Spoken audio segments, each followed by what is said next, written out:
नमस्ते दोस्तों, आप सभी का स्वागत करता हूँ। आज हम देखने वाले द हिंदू एडिटोरियल 6 जून 2020।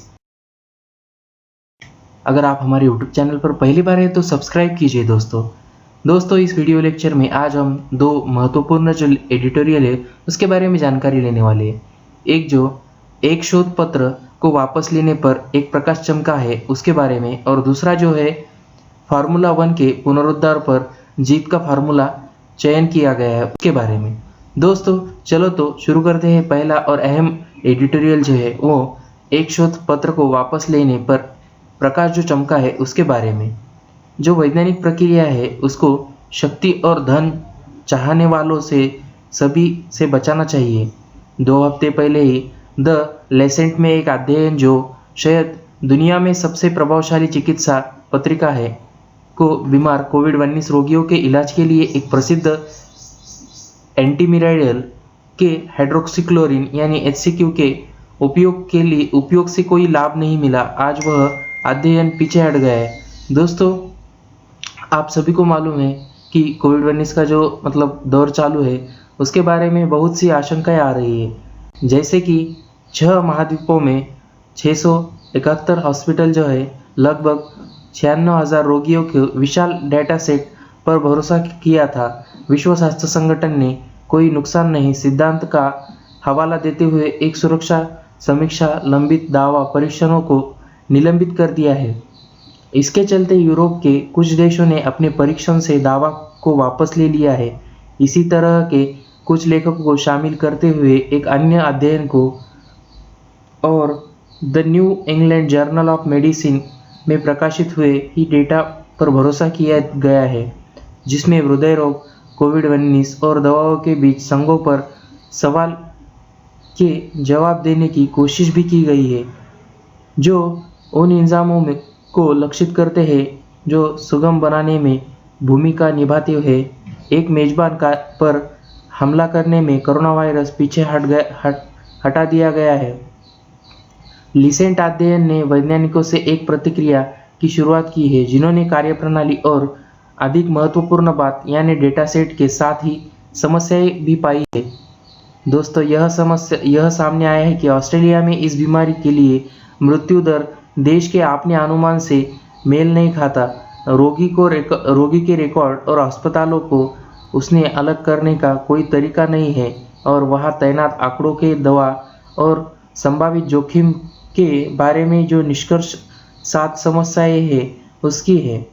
इससे भी बड़ी चिंता यह है कि डेटा की आपूर्ति सर्जिफियर कॉरपोरेशन द्वारा की गई थी, जिसमें सीमित वैज्ञानिक विशेषज्ञ वाले मुट्ठीभर कर्मचारी थे और 2 महीने से भी कम समय में इलेक्ट्रॉनिक स्वास्थ्य रिकॉर्ड संकलित करने की इसकी संख्या को एकत्रित करने का दावा किया गया था। अनुभवी नैदानिक परीक्षण विशेषज्ञ ने यह भी कहा है कि यह एक श्रम गहन प्रक्रिया है। इसके अलावा जब डेटा के बारे में आशंकाएं घूमने लगी तो कंपनी ने ग्राहक की गोपनीयता का हवाला देते हुए यह भी कहा है कि यह स्वतंत्र मूल्यांकन के लिए अपने डेटा स्रोतों को साझा करने में असमर्थ है। अपने प्रत्यावर्तन में पत्रिकाओं ने अपने प्राथमिक आंकड़ों के साथ अपारदर्शी होने के लिए सर्जिफियर को दोषी ठहराया है। अब तक ना तो कोई पत्रिका सहकर्मी समीक्षा प्रक्रिया पर आत्मपरीक्षण किया है, जिसके कारण इन अध्ययनों को पहले ही स्थान पर प्रकाशित किया गया है। दृष्टिहीनता में यह स्पष्ट प्रतीत होता है कि एक निर्बंध विश्लेषण ने डेटा सोर्सिंग के बारे में भौ उठाई है कि लेकिन कोविड-19 के बाद दुनिया में एक आतंक से प्रेरित है जिसमें कोई संस्था या मूल्य प्रक्रिया को अछूता नहीं छोड़ा है। दोस्तों औसत सहकर्मी की समीक्षा में हफ्तों और नैदानिक परीक्षणों प्रक्रियाओं महीनों लग जाते हैं, लेकिन अब यह उम्मीद है कि विज्ञान जादू की तरह अपने परिणाम जो है वो वितरित करता है। अब वर्षों से पारंपरिक समय लेने वाली सहकर्मी समीक्षा प्रक्रिया की प्रभावशीलता पर सवाल उठाए गए हैं, और इसने कागजात की एक स्वागत संस्कृति को लॉन्च किया है, जिसे समीक्षा के लिए संकेत के रूप में अपलोड किया गया है। HCQ एम्ब्रियोलॉजी के वर्तमान में उदाहरण में यह बाहरी वैज्ञानिकों द्वारा किया गया है स्वतंत्र प्रयास है जिसने प्रकाश को प्रभावित किया है।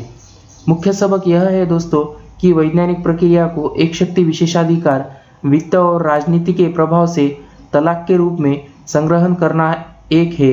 गलती यह है कि एक वैज्ञानिक परिणाम में साधन और तरीकों परिणाम से अधिक मायने रखने वाले केवल वैश्विक जांच के माध्यम से हासिल किए गए हैं। खुलापन द्वेष खेल। तो आप भी सेफ रहिए दोस्तों यह जीत का फार्मूला जो है इसके बारे में जानकारी फार्मूला 1 के पुनरुद्धार जो है वो जीत का फार्मूला उसके बारे में जानकारी लेने वाले। खेल गतिविधियों के पुनर्जीवन करने के सबसे अच्छा तरीका सतर्क धीमी कम महत्वपूर्ण शुरुआत करना है। जिस तरह विभिन्न वैश्विक खेलों लीग धीरे धीरे पुनर्जीवित हो रहे हैं, फार्मूला 1 जुलाई में ऑस्ट्रेलिया में डबल हेडर के साथ शुरू होने वाली जो 8 दौड़ संशोधित कैलेंडर है उसकी घोषणा के बाद भी ऐसा करेगा। हालांकि फुटबॉल या अन्य घरेलू लीगों के विपरीत जो स्थानीय है और एक नियंत्रित वातावरण में खेला जा सकता है, F1 अपने वैश्विक पदचिह्न के कारण अद्वितीय चुनौतियों का सामना करता है जो वर्ष के मध्यम में 5 महाद्वीपों में रहते हैं। किसी इवेंट को चलाने के लिए भारी मात्रा में कर्मियों और कार्गो आंदोलन की भी आवश्यकता होती है। दुनिया भर में यात्रा प्रतिबंधों को साथ ही खेल ने यूरोप को अपने आध्यात्मिक घर में शुरुआती 8 का दौड़ प्रतिबंधित कर दिया है, जिसमें ऑस्ट्रेलिया और ब्रिटेन कई कार्यक्रमों पर मेजबानी कर रहे हैं। दोस्तों यह तो अहम और अच्छा फैसला है कि खेल की जो शुरुआत है ब्रिटेन और ऑस्ट्रेलिया ने की है, मगर कोविड-19 का जो मतलब ये संकट है वो ज़्यादा बढ़ना नहीं चाहिए ये खेलों की वजह से, नहीं तो बहुत ही नुकसान होगा। F1 ने अब दौड़ के एक सप्ताह में पहले और दौरान परीक्षण किए जाने वाले प्रत्यक्ष प्रतिभागी के साथ शो को वापस पाने के लिए ऑपरेटिंग प्रक्रिया का एक सेट अपनाया है। कोई दर्शक नहीं होने के अलावा रेस ट्रैक पर प्रति टीम केवल 80 सदस्यों को अनुमति दी जाएगी, जबकि प्रसारण चालक दल केवल 60 लोग ही होंगे। यह भी अहम फैसला किया है इन्हें फिर से काम करने वाली F1 में 1200 से आवश्यक कर्मचारी होंगे जो पहले 5000 के करीब थे। इससे भी महत्वपूर्ण बात यह है कि इंजीनियरों से लेकर मैकेनिकल तक लगभग 300 से 400 की संख्या में कार्यरत छोटे आकार की टीम के साथ खेल को न केवल इस वर्ष बल्कि इससे भी आगे टीम को बचाए रखने के लिए एक शुरुआत की जरूरत है। F1 समूह ने पहले ही टीमों को 100% पुरस्कार राशि देने का वादा किया है और इसके लिए इसे दिखाने की आवश्यकता है। दोस्तों विश्व चैंपियन का गठन करने के लिए न्यूनतम 8 दौड़ की आवश्यकता होती है और यह समझा जाता है कि टीवी अधिकार राजस्व को अधिकतम करने के लिए एक वर्ष में 1518 की दौड़ आवश्यकता होती है। विशेषकर का उस समय जब रेस होस्टिंग शुल्क F1 एक समूह के राजस्व का एक प्रमुख घटक होता है, विभिन्न देशों द्वारा भुगतान किए जाने की संभावना नहीं है। दवा पर लगी नौकरियों के साथ फार्मूला 1 के सीजन की शुरुआत जो है वो अपना श्रेष्ठ प्रयास करने के लिए सही कॉल किया गया है। दोस्तों उसी समय अप्रत्याशित पारिदर्शकों के मामले में त्वरित निर्णय लेने के लिए खेल को फुर्तीत बनाने की आवश्यकता है और ऑस्ट्रेलिया से सीखे गए सबक को आयोजकों को अच्छी स्थिति में रखना चाहिए। यदि F1 एक अच्छा पुनरारंभ प्रदर्शित कर सकता है तो यह बाकी खेलों को उद्योग के अपने प्रेरित को भी वापस आने में प्रेरित कर सकता है। ऐसे ही वीडियो देखने के लिए target government job YouTube channel को सब्सक्राइब कीजिए। बाजू में दिए हुए बेल आइकन को क्लिक करना मत भूलें। वीडियो को लाइक कमेंट शेयर करें। Thank you.